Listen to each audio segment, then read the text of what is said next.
मेरी शादी के कुछ ही महीनों के बाद ही मेरे पति की जॉब चली गई। घर में सिर्फ वही इकलौते कमाने वाले थे। कुछ महीनों तक तो जो जमा पूंजी थी उसी से घर का खर्चा चलता था। धीरे धीरे वे भी खत्म हो गया। सारे लोग मेरे पति को समझाते कि घर का खर्चा इतना ज़्यादा है, कहीं दूसरी जगह जॉब कर लो, पर पता नहीं उनको क्या हुआ था। घर की आर्थिक स्थिति भी खराब होते जा रही थी। जब पैसों की ज़रूरत होती तो वे कमाने जाने की वजह पैसे कर्ज मांग कर लाते। कई बार तो मैंने अपने मायके से भी पैसे मांगे, पर अब तो दूसरे लोग क्या, मेरे मायके के लोग भी पैसे न देने के कोई ना कोई बहाने बना देते। बार बार लोगों से कर्ज मांगना मुझे भी अच्छा नहीं लगता। समय के साथ बिना पैसों के रिश्तेदार भी नहीं पूछते थे, यहाँ तक कि कोई भी कुछ भी बोलकर चला जाता। एक बार मैं अपने मायके गई थी, क्योंकि वहाँ मेरे मायके में छोटे भाई की शादी थी। वहाँ मेरे अलावा मेरी और 4 बहनें भी आई हुई थी। चारों बहनों की शादी अच्छे घरों में हुई थी। सभी काफी पैसे वाले थे। ये कहानी है बबीता की। बबीता छोटे से गांव की रहने वाली धनी जमींदार की बेटी थी। बबीता 5 बहनों में सबसे बड़ी थी। बबीता के पिता ने अपनी 5 बेटी की शादी अच्छी नौकरी करने वाले धनी घरों में कर दिए, पर दुर्भाग्य से शादी के कुछ ही महीनों बाद ही बबीता के पति की नौकरी चली जाती है। उसका पति दूसरे शहर में जाकर दूसरा काम करने को तैयार ही नहीं होता, जिस कारण उसके घर की आर्थिक स्थिति काफी खराब होने लगती है।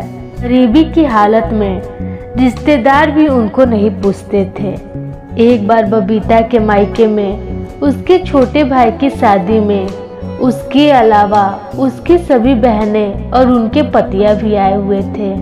बबीता देखती है कि उसकी भाभी और भाई सिर्फ उसकी बहनों और उनके पतियों का ही आदर सम्मान कर रहे हैं। बबीता और उसके पति के साथ ऐसा व्यवहार कर रहे हैं मानो घर की मुर्गी दाल बराबर। यहाँ तक कि मेहमानों के सामने भी उसके पति को उसके भाई घर का जमाई नहीं बताते। ये सब देखकर बबीता को काफी बुरा लगता है और वे उसी समय अपने पति के साथ अपने ससुराल वापस लौट जाती है। भाइयों को भी लगता है अच्छा हुआ खुद से चली गई, अब मेहमानों के सामने उसके गरीबी के कारण हमें शर्मिंदा नहीं होना पड़ेगा। बबीता एक पढ़ी लिखी लड़की थी। वे भी अपने पति के व्यवहार से काफी परेशान हो चुकी थी। बबीता अपने पति को समझा समझा के थक चुकी थी ताकि वे बाहर जाकर कोई काम धंधा करे, पर उसके पति को कोई फर्क पड़ने वाला नहीं था। इसलिए एक बार बबीता ने फैसला लिया कि वे खुद शहर जाकर किसी कंपनी में काम करेगी। जब उसने अपनी सास को ये बात बताई तो उसकी सास ने यह कहकर मना कर दिया कि लोग क्या कहेंगे, बेटे के होते हुए बहू काम पे जा रही है। बबीता ने लोगों की परवाह ना करते हुए शहर में जॉब करने लगी। बबीता के काम के प्रति लगन और काबिलियत पर उसे काफी अच्छे पैसे मिलते थे, पर कुछ रिश्तेदार उसे काफी भला बुरा कहते। पर सबकी बातों को नजरअंदाज करते हुए बबीता ने सिर्फ अपने काम पर ही ध्यान दिया। उसकी आर्थिक स्थिति भी काफी अच्छी होती जा रही थी।